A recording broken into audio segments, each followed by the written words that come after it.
by 4, number e. So all e is a special base. Base that's 2.7182, blah, blah, blah, blah, blah. It's a non-terminating, it's an irrational number. And here's how it's found. It's the limit as this expression, 1 plus 1 over n to the n power, as that n value gets bigger and bigger and bigger and bigger and bigger, you're going to find that this value approaches 2.718. That's called the natural exponential function. The natural exponential. So you guys, are you familiar with your button E on your calculator? Does everyone know where that's at? All right. No. It's usually found under your LN or your math. Yours might be a math. There you go. Good. Don't let this thing freak you out. It's just a special base, which means if I'm writing an exponential equation that involves e, I can still use y equals abx. But now it looks like y equals aex. That's it. Okay, this table here shows, talking finance now, compounding interest. We have a bank account, and in this bank account we have so many dollars, and that bank account is going to earn interest based off of some sort of a compounding period. What compounding means, a compounding period is how often in a year that money sitting in your account is going to get interest tacked onto it. So N represents the number of compounding periods. And here are a bunch of common compounding periods. Annually, 1 time a year. Semi-annually, twice. Quarterly, 4 times. Monthly, 12 times. Daily, 365 times. So you'll see in the equation how it's 1 plus 0.012 divided by a number. These 1, 2, 4, 12, 365, those are my N values. And they come from this limit equation right there. What if it says compounded continuously? Yes, and it's compounded continuously. That's a different piece. We'll talk about that in just a second. That's a different equation altogether. No, I would just say go look up YouTube for it. I wouldn't bother writing it down right now. Don't worry about it. Just know that annually, if you're talking about what the N would be for each of these, this is N equal 1, N equal 2, N equals 4, N equals 12, and N equals 365. I think that's probably the only thing I'd worry about for this stuff, right? Now look at the values. Notice that with a larger compounding period, you get more of your money, right? You get more interest tacked on. Albeit it's pretty small because we're just investing $1. But if you can imagine like there being $100,000 in there, well then that could be significant. So the more compounding periods you have, the more money you're going to earn interest-wise. Here are 2 new equations then that we're going to add to our list. So Michael was asking about continuously compounding. There's the equation for it. PT equals PE to the RT. P, good question. P is the same thing as A sub O. It's your initial amount. It's called the principal. That's your principal. So that, and again, finance principal is the amount of money you invest. This other equation, the compounding equation, you might recognize that from Algebra 2. Do you guys recognize that? Okay, you do recognize PERT.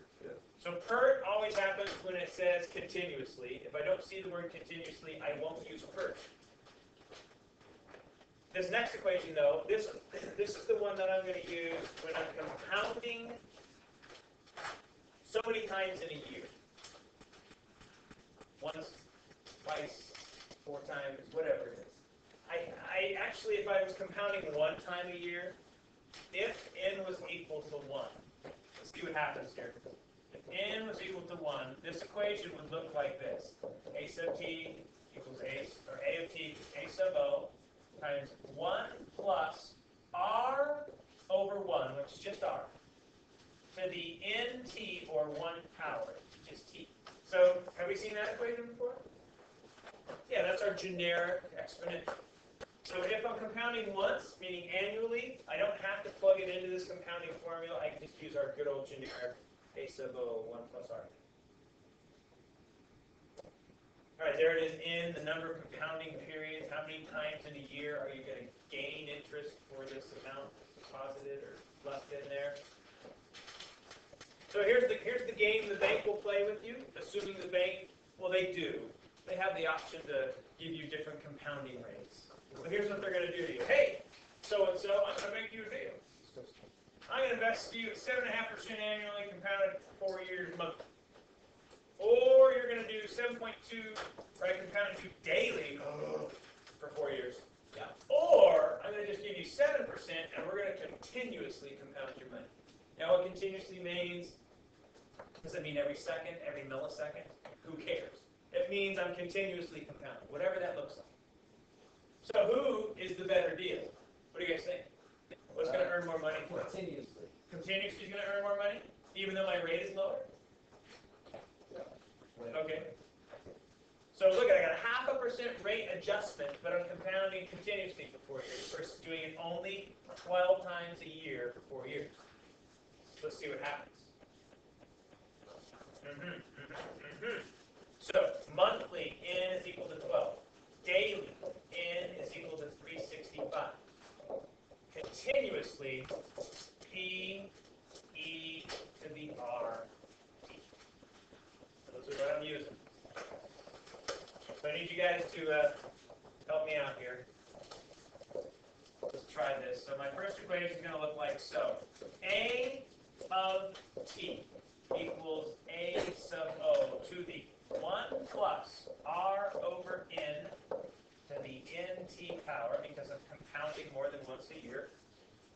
I'm going to do this for 4 years, so a of 4. What am I investing? Let's pick a number. What do we want to invest? $1,000. $1,000. All right, we're going to invest $1,000. We're going to have a 1 plus. Now my rate is 7.5, so I have to write it as a decimal. 0.075 over 12, and then 12 times 4. 48 times, right? 12 times a year, 4 years. I got 48 times that this is going to happen. All right, so we need to give me that number. And it's going to be a ballparker, so we're going to put a little approximation sign there.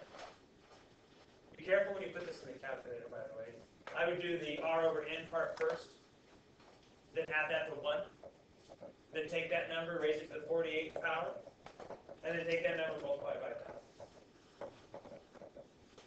Give me a number. What do we get?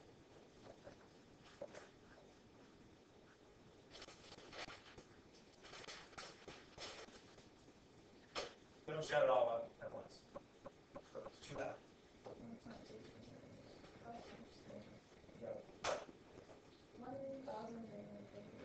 1,340.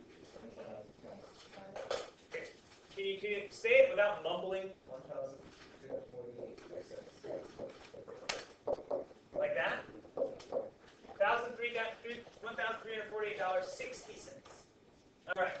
So let's invest the same amount of money, but this time we're only going to invest it at 7.2%, but we're going to go daily. So now it looks like this. A of 360. No, it's A of 4 still. We're still going for 4 years. A of 4 is now equal to 1,000 times 1 plus 0.072, but over 365 this time. And we're going to do this for 365 times 4, because 4 years times 365 days is going to give you that. How many times are you going to get compounded? All right.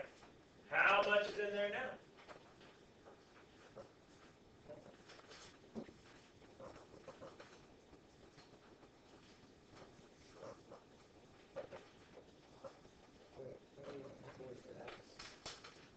Thank you.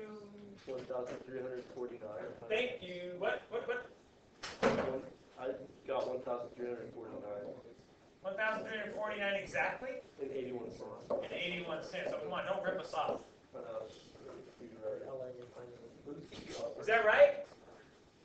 Is it not? $1,333.72. We get confirmation on that? Okay, we got confirmation on that. Oh, I put 0.075. Oh, yeah. Don't change the rate. Leave it. Change the rate to 0.072. So look, yeah, the bank, they got you. All right, here's the next bit then.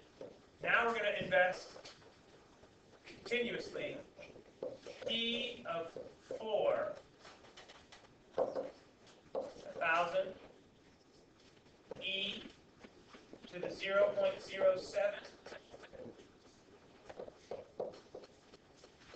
And now we're using our PERT equation because it says continuously.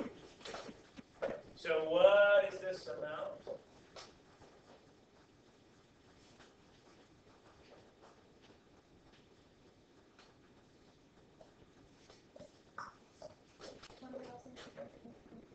$1,323.13.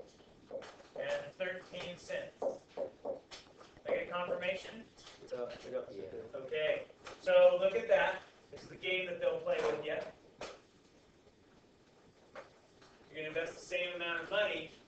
And even though you're compounding more in a year, that interest adjustment doesn't necessarily give you the benefit.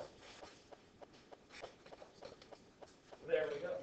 What questions do you guys have for this first section, 5.4? Just the number E. So really the only new equation, well, two new equations. Compounding equation and continuously compounding equation.